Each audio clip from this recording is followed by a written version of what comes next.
Nessa noite, eu gostaria de pensar a partir de dois conhecimentos fundamentais na caminhada cristã, que são conhecimentos, ideias, de certa forma antagônicas, mas relacionadas. Primeira ideia que eu gostaria de pensar com os amados irmãos é sobre o pecado que destrói, mas também, relacionada a essa temática, gostaria de pensar com os amados irmãos acerca do poder do perdão que sara as feridas. Há um mês, eu tive o privilégio de participar de uma convenção aqui no nosso estado, lá na cidade de Camusim, e foi um momento assim de muita aprendizagem, estar lá no meio dos irmãos e compartilhar história.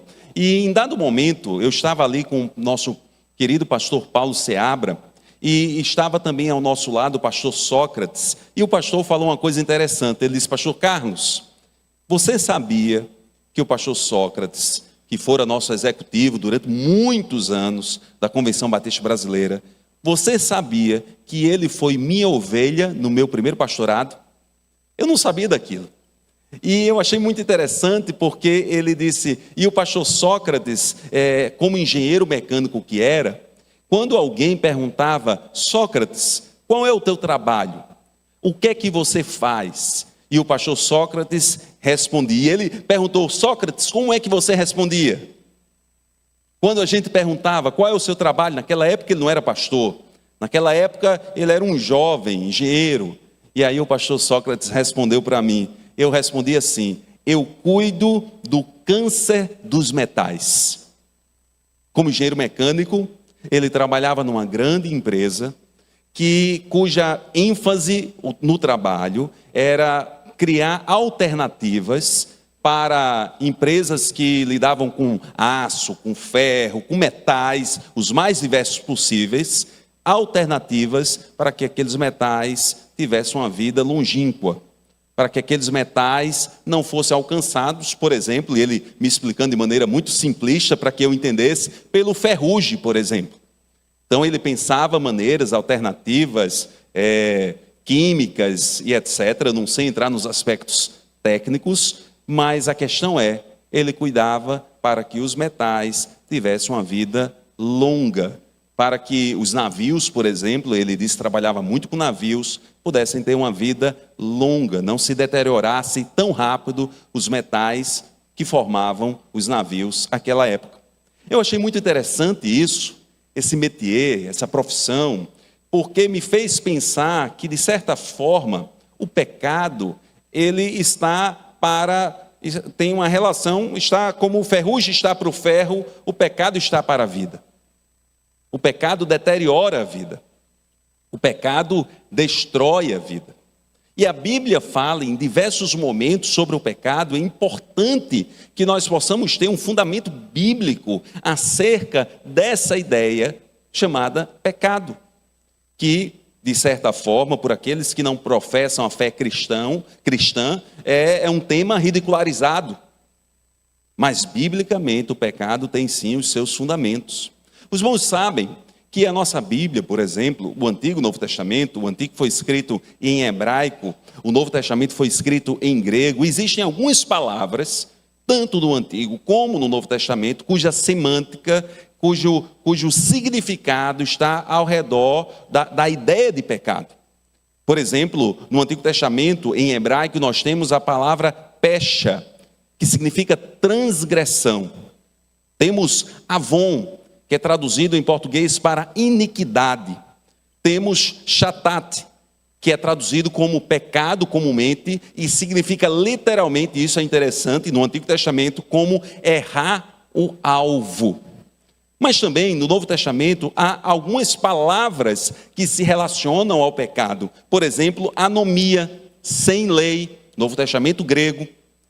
Por exemplo, adiquia, injustiça, amartia, também trazendo a ideia de errar o alvo, comumente traduzido por pecado.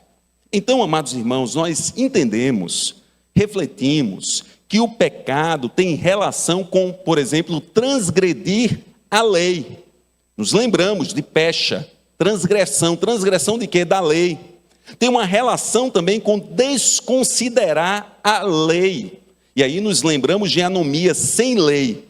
Alguém que desconsidera a lei. O pecado também tem uma relação com a própria iniquidade do ser humano.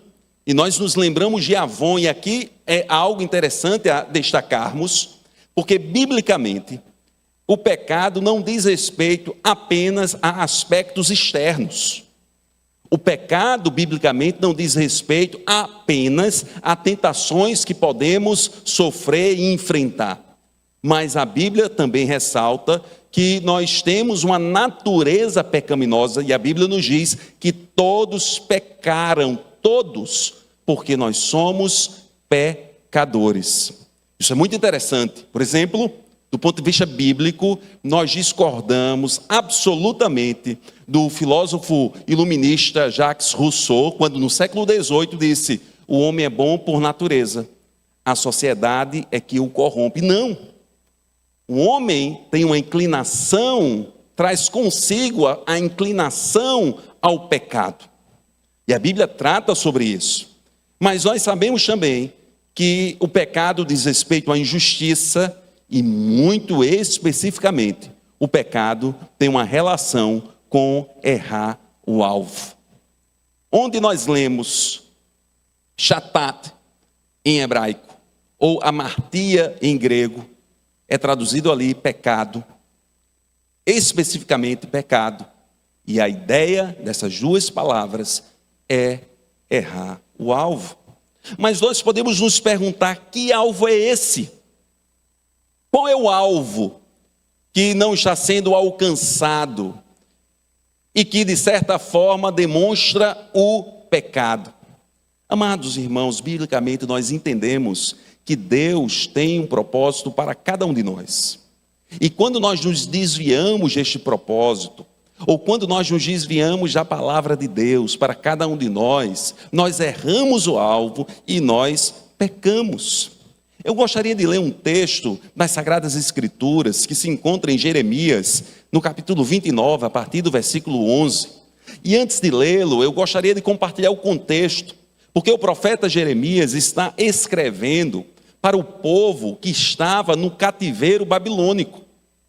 E este povo tinha sido alertado que, se não parassem de pecar, muito especialmente se não parassem de adorar outros deuses, muito especialmente se não parassem de manter uma sociedade injusta, porque aquela época, antes do cativeiro babilônico, o povo judeu lá em Jerusalém vivia uma sociedade muito injusta, que desprezava os órfãos, que maltratava os mais fracos, que não dava oportunidade àqueles que sofriam e que eram pobres, que escravizavam os próprios irmãos. E naquele contexto, profetas foram levantados apontando que haveria de ter um juízo sobre Israel, e esse juízo seria o cativeiro babilônico.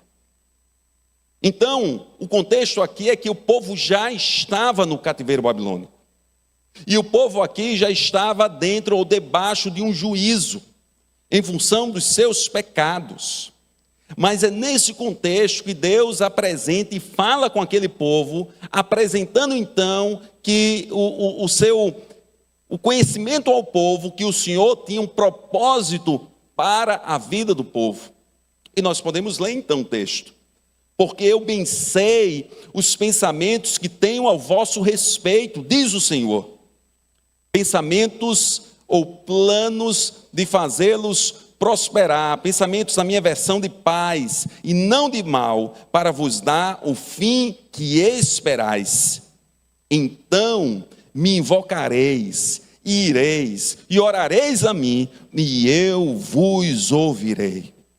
Queridos irmãos, um povo que estava sofrendo a paga do seu pecado, Deus se volta então para este povo, no seu pior momento, e diz: meus filhos,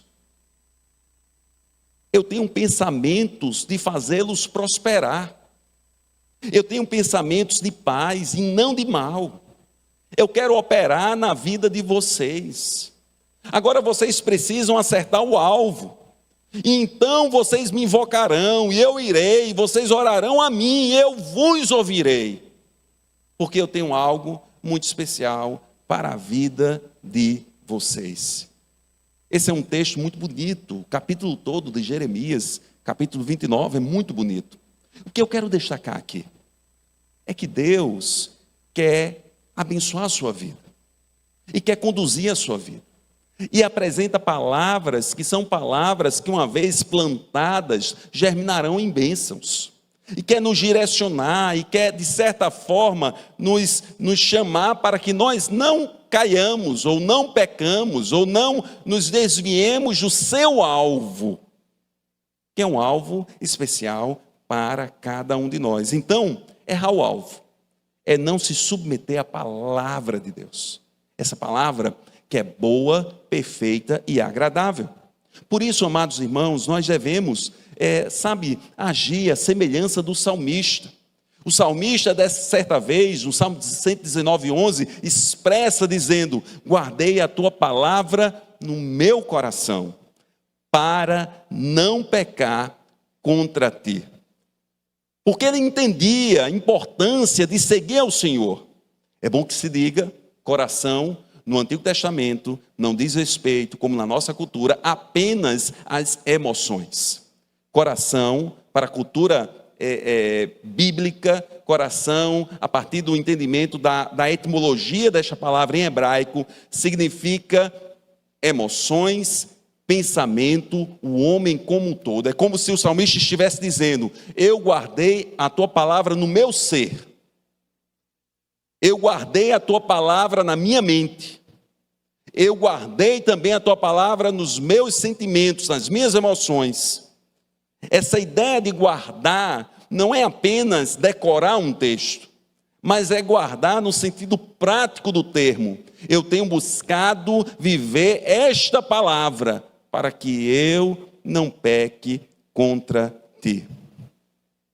Nós devemos assim fazer, porque quando nós nos voltamos para a palavra de Deus, quando nós valorizamos esta palavra, quando nós despertamos o entendimento que esta palavra é um esteio para a nossa vida, é uma segurança para que nós possamos construir uma vida inabalável, nós temos maiores condições de enfrentar as tentações, os aspectos externos que tentam nos levar a pecar. Nós temos melhores condições de lidar com as questões íntimas, pessoais, a nossa própria inclinação ao pecado. Nós temos melhores condições de lidar com isso. Porque a verdade é, amados irmãos, nós, ao longo da nossa caminhada, sempre seremos tentados. Nós seremos tentados.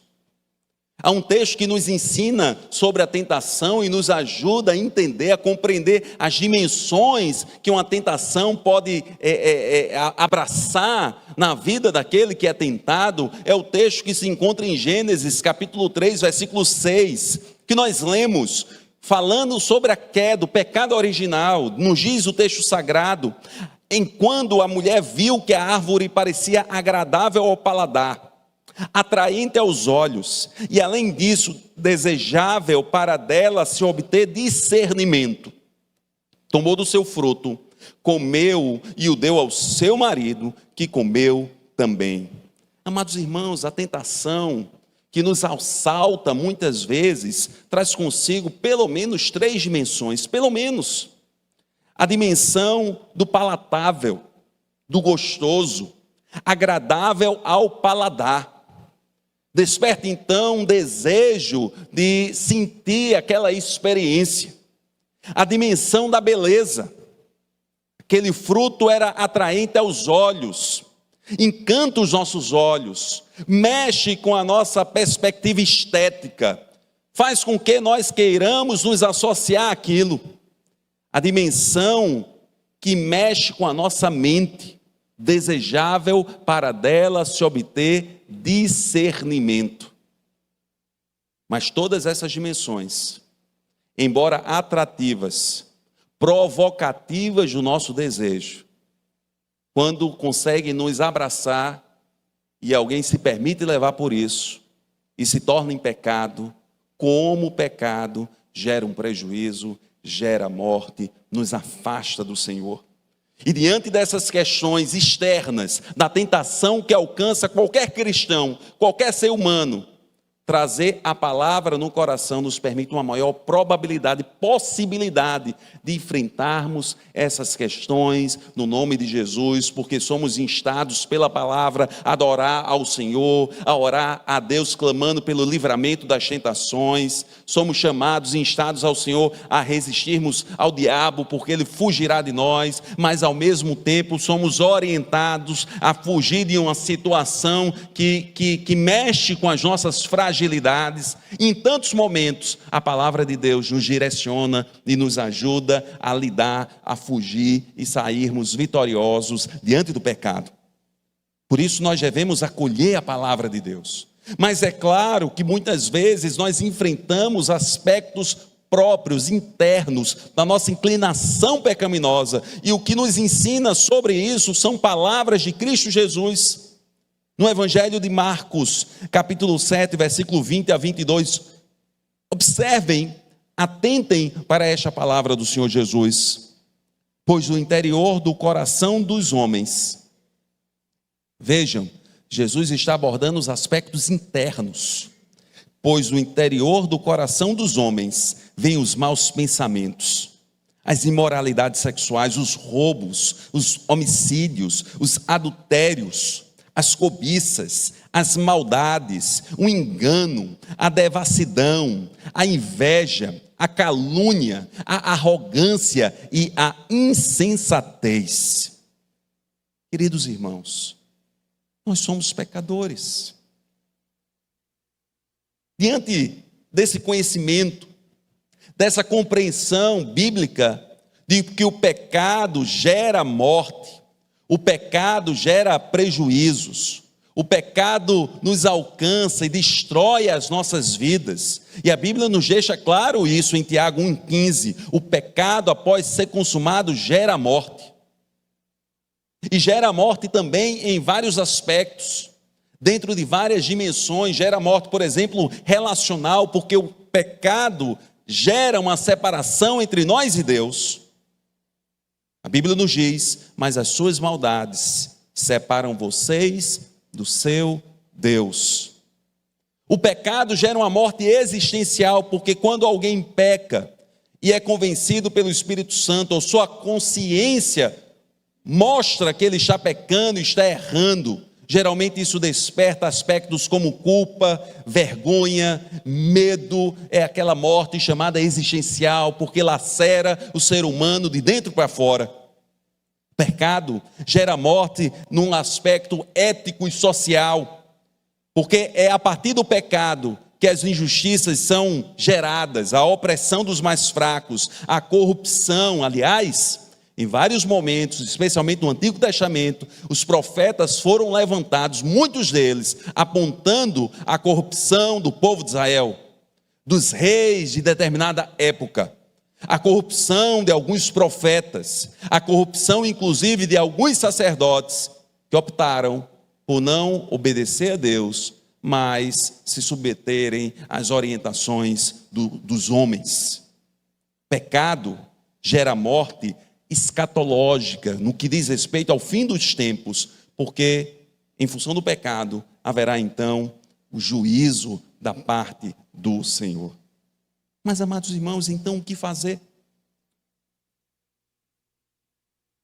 O que fazer se o pecado deteriora? O que fazer porque nós somos tentados muitas vezes e pecamos? O que fazer se há uma iniquidade própria do ser humano e muitas vezes eu estou inclinado a pecar? O que fazer então, queridos irmãos? Diante dessa situação, dessa verdade bíblica em contexto profunda e relevante para a nossa caminhada espiritual, porque é preciso discernir. Há um caminho errado, há um alvo a ser seguido, mas muitas vezes nós erramos o alvo. Por que é importante discernir sobre isso? Porque quando nós pensamos sobre isso, nós acolhemos a um Deus que tem uma palavra, ao certo e ao errado.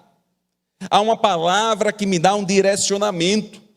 E o desejo do Senhor dos Senhores não é cercear a minha liberdade, não é limitar os meus prazeres, não é me impedir de ter uma vida alegre, frutífera, entusiasmada, uma vida marcada pelo amor, por conquista, por alegrias. Não!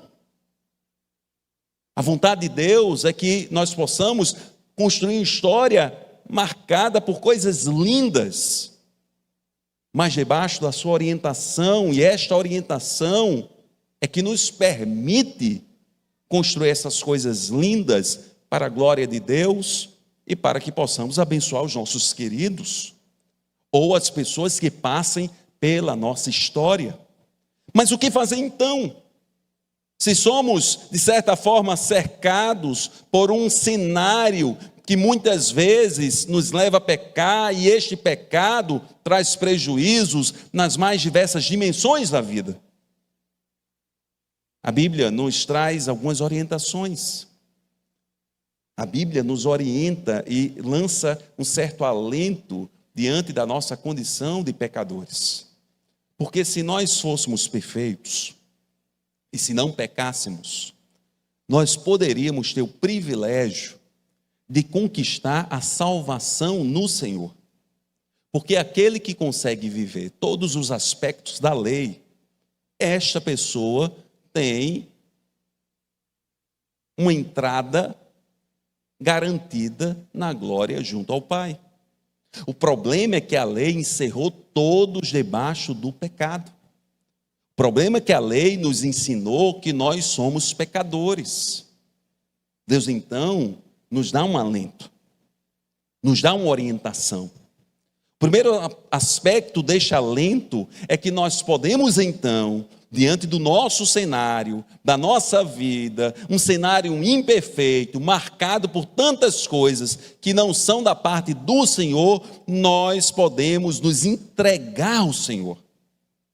É o aspecto da entrega, nos entregarmos a Cristo Jesus, nos voltarmos para Deus e dizer: ó Deus, a minha vida é tua, eu quero caminhar contigo, que o Senhor pegue nas minhas mãos e conduza os meus passos.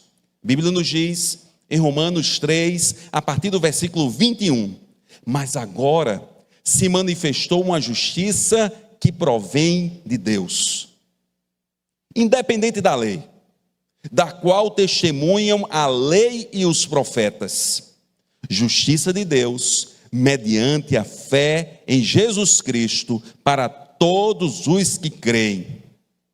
Não há distinção, pois todos pecaram e estão destituídos da glória de Deus, sendo justificados gratuitamente por sua graça, por meio da redenção que há em Cristo Jesus.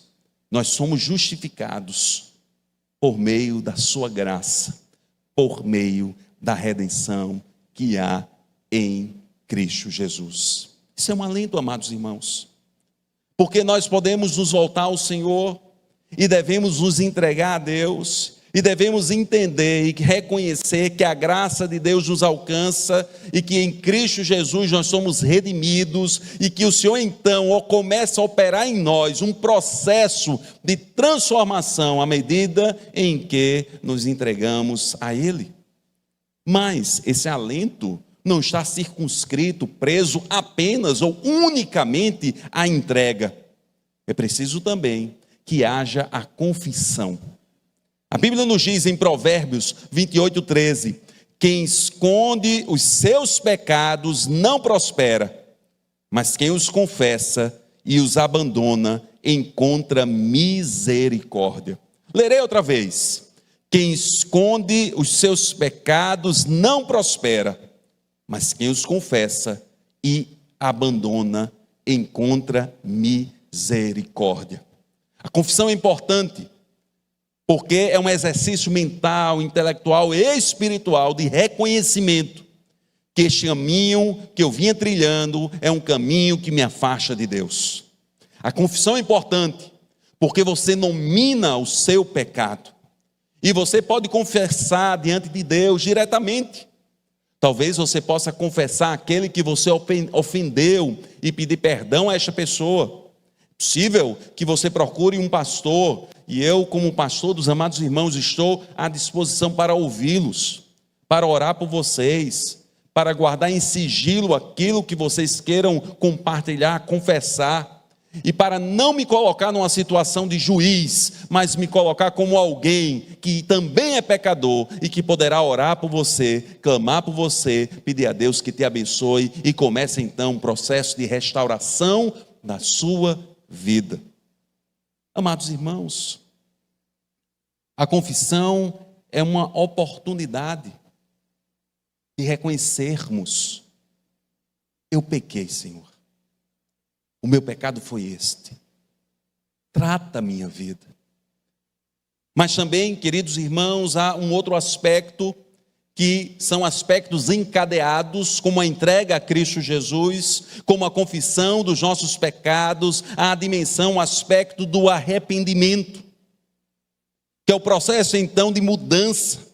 Arrepender-se diz respeito à mudança de mente, mudança de perspectiva, mudança de olhar, que reflete em nossos atos, em nossa perspectiva de vida. É eu saber que pequei, reconhecer o meu pecado, perceber que aquele ato me levará para longe de Deus, entender que aquele ato maculará, transpassará pessoas queridas e amadas, e reconhecendo aquilo, confessando aquilo, a partir da compreensão espiritual, começar a viver o processo de arrependimento. Eu não quero mais isto para a minha vida. Eu quero romper com este vício. Eu quero romper com este caminho. Este é um caminho de morte. Este é um caminho que tem despertado tristezas na minha vida e na vida das pessoas que eu amo.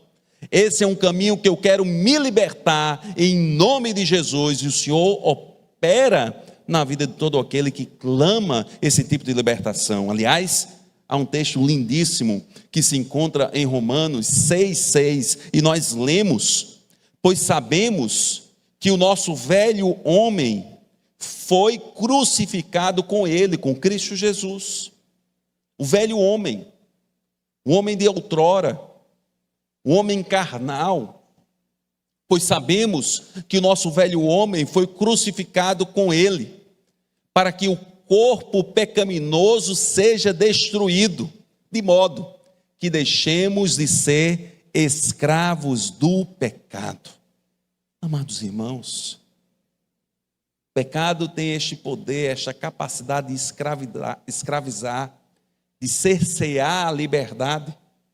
E aqui talvez esteja o maior dos engodos, dos enganos do diabo, que é apontar caminhos como se fossem caminhos que levam à liberdade, mas quando alguém segue esse tipo de caminho, de repente se encontra escravizado em função dos seus pecados, dos seus erros, de estarem errando o alvo, saindo dos propósitos do Senhor. Queridos irmãos, há um alento, porque nós podemos nos entregar a Cristo Jesus e nos aproximar do Senhor. Você pode se aproximar do Senhor. Não importa o pecado que você tenha cometido, você pode se aproximar do Senhor. Escute isto, amada igreja, escutem isto. Querido irmão que nos acompanha ao longe, escute isto. Você pode se aproximar do Senhor, se entregar ao Senhor, confessar o seu pecado, iniciar o processo de arrependimento, e poderá então, a partir dessas experiências, ter a experiência do perdão e do poder que emana do perdão do Senhor dos Senhores.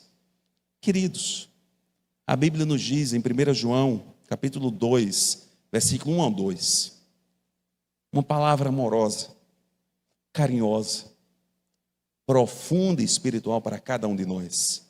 Meus filhinhos, escrevo-lhes estas coisas para que vocês não pequem. Se, porém, alguém pecar, temos um intercessor junto ao Pai, Jesus Cristo, o justo. Ele é a propiciação pelos nossos pecados. Propiciação aqui é a ideia de um rito dedicado a Deus, para que Deus desvie a sua ira ou perdoe os homens. Jesus Cristo é a propiciação, morreu pelos nossos pecados. E não somente pelos nossos, mas também pelos pecados de todo o mundo. Queridos irmãos, mesmo que venhamos a pecar, Deus tem um projeto para as nossas vidas. E é importante que possamos reordenar rapidamente a nossa caminhada, nos voltando ao Senhor, confessando os nossos pecados, vivenciando o processo de arrependimento, experimentando o perdão da parte de Deus sobre a vida de nós, de cada um de nós, sobre a nossa vida, entendendo, compreendendo que o perdão não é apenas um alívio emocional, mas é a força de Deus que restaura a comunhão com Ele. É a força de Deus que nos liberta da culpa e da vergonha, porque não é incomum pessoas que já estão caminhando com Cristo Jesus, muitas vezes, ficarem envergonhadas pelo seu passado, e todas essas pessoas, quando se aproximam de mim, que vêm conversar comigo, eu lhes digo: olha, eu quero te dizer, a graça de Deus te alcançou. Você reconhece o seu pecado? Eu reconheço, pastor. Você pediu perdão a Deus? Pedi, pastor. Você procurou mudar a sua vida já há vários anos, pastor. Eu tenho procurado caminhar com Deus, então eu quero lhe dizer que você não precisa mais cortejar, alimentar na sua vida a culpa e a vergonha, porque o perdão de Deus nos liberta dessas coisas. O perdão do Senhor é o poder de Deus, é a força de Deus que reconfigura a nossa identidade. Nós deixamos de ser escravos do pecado para sermos chamados filhos. É o poder de Deus que nos dá alegria, o entusiasmo da vida. É o poder de Deus que nos capacita, nos permite vivenciar a possibilidade de perdoarmos o nosso próximo, porque nós ficamos mais sensíveis. Nós entendemos que não somos tão fortes assim. Nós temos um olhar mais misericordioso quanto ao outro. Nós nos inclinamos mais a perdoar. O perdão do Senhor, escute isto, é o poder de Deus, que cura relações, que cura comunidades, que provê misericórdia e justiça. O perdão do Senhor é poder de Deus, que sustenta a perseverança. Porque se você cair, meu amado irmão, escute a voz de Deus dizendo: levanta-te e anda. Se você vivenciar um pequeno desvio que seja, escute a voz graciosa de Deus que lhe diz: eu tenho pensamentos maravilhosos a vosso respeito, pensamentos de paz e não de mal, de fazê-lo prosperar. Então, meu amado filho, saia deste caminho, levante-se, que eu tratarei a sua vida, vivencie o processo de restauração, porque eu tenho grandes coisas para a sua vida. Amados irmãos, queridos irmãos, pecar, está claro, é errar o alvo. Aprendemos nessa noite que quando erramos, sofremos prejuízos na nossa relação com Deus, dentro de nós mesmos, ao nosso redor, com nossos amigos, com queridos. Mas acima de tudo, quando não nos entregamos a Cristo Jesus, padecemos da dificuldade diante da eternidade. Mas em Cristo Jesus, nós temos a oportunidade de um novo começo, pois em Cristo Jesus somos justificados pela fé, perdoados pela confissão sincera, transformados pelo arrependimento e sustentados por esse perdão que alivia. Sabe quando você se aproxima de Deus com a carga terrível em seus ombros? com o reconhecimento das suas limitações. E você se dedica e apresenta tudo aquilo perante o Senhor. E talvez, dentro de uma lógica humana, o que se espera, fugindo do direcionamento e da orientação e da palavra bíblica, o que se esperava seria a palavra feroz da parte do alto, a palavra cheia de julgamentos, de ira da parte de Deus. Mas quando nós nos aproximamos quebrantados, o Senhor nos acolhe e transforma a nossa vida. Escute isso. Os irmãos se lembram da experiência do filho pródigo, que rompeu com seu pai, que fez com todo tipo de delito, mas quando voltou para o seu pai arrependido, quebrantado, sofrido, marcado pelos seus erros. Os irmãos se lembram o cenário lindíssimo da parábola. Quando o pai corre até o seu filho, ele não espera o filho chegar ao seu encontro, ele corre quando vê essa inclinação do filho para voltar para ele. E viu ainda longe, e o Senhor correu até ele. E aquele filho quebrantado, sujo, sem nada a oferecer, apenas vergonha, tristeza e culpa, disse: pai, eu pequei contra ti, pequei contra os céus, não sou nem digno de ser chamado teu filho. Não vim aqui em busca de perdão, não vim aqui em busca de uma restauração completa da minha vida, vim aqui apenas para que o Senhor me receba, pelo menos, como um dos teus servos. Porque ser um servo teu é muito melhor do que estar onde eu estava. O pai então o abraça, o pai então o beija, o pai então o acolhe, o pai então coloca uma sandália nos seus pés, restaurando a sua dignidade. O pai então coloca um anel no seu dedo, dizendo: você é meu filho. O pai então elabora um banquete para se alegrar com os seus servos, com a sua família, acerca daquele jovem que um dia esteve longe do pai, mas que retornou. Amados irmãos, aqui é um símbolo, uma imagem da alegria de Deus, quando nós nos voltamos para Ele. Quando nós reconhecemos os nossos erros, e o Senhor então opera, atua e restaura, e nos dá novas possibilidades para a nossa caminhada espiritual. Querido, quer construir uma vida inabalável? Acolha a palavra do Senhor no seu coração. Caminhe em arrependimento. Quando você pecar, reconheça diante de Deus. Busque o perdão de Cristo, acolha esse perdão. Alicerce o seu dia com a intimidade junto ao Pai. Essa palavra dessa noite é para mim e para todos que aqui estão. Quando Deus colocou no meu coração esta palavra, eu fiquei pensando: meu Deus, vou falar sobre pecado? E o Senhor disse: fale sobre pecado, mas enfatize ainda mais o meu perdão, o meu projeto, o meu desejo de abençoar o meu povo, de erigir um caminho de santidade, um caminho que redundará em bênçãos para cada um de nós. É uma palavra de esperança. Talvez você esteja muito longe dos caminhos do Senhor.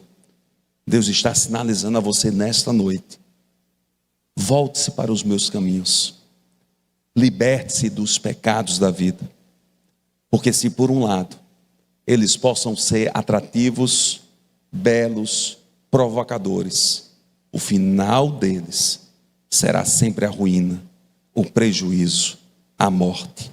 Mas o meu perdão e a minha graça têm um poder de restaurar vidas e nos dar a esperança da vida eterna junto ao Pai. Você pode baixar sua cabeça, fechar os seus olhos, ore ao Senhor. Talvez neste momento você possa ter a oportunidade de confessar os seus pecados a Deus. Talvez você sentiu que Deus estava falando com você, você que aqui está, você que está longe, e Deus esteja te lembrando dos seus pecados, dos seus erros. Ele não está te lembrando para te destruir, mas Ele está te lembrando para que você tenha a oportunidade de confessar e de pedir o apoio, o agir do Espírito para se libertar dessas amarras que tem te levado para a destruição. Se Deus está tocando no seu coração, compartilhe, confesse, converse com o Senhor, acolha o perdão que advém de Deus, perceba a beleza do caminho, do novo caminho que Deus quer operar na sua vida. Querido Deus e Pai, muito obrigado, Senhor, pela tua graça, pelo teu amor, pelo teu perdão. Muito obrigado, Senhor, porque o Senhor nos dá esperança, porque a tua palavra nos traz esperança. E esta palavra, Pai, que nós escondemos em nosso coração, nos ajuda a não pecarmos contra ti. Que o Senhor abençoe o teu povo, que o Senhor nos ajude a caminharmos no teu alvo, e que nós possamos, ao longo da nossa história, abençoar tantas pessoas, alegrar tanto o teu coração e sermos tão felizes porque temos vivido a tua palavra. E que a graça de Cristo Jesus, nosso Senhor, que o teu amor, Senhor, maravilhoso, Deus e Pai, e as consolações do Santo Espírito estejam sobre todos nós, não somente hoje, mas para todo sempre. Amém. Que Deus nos abençoe. Amém.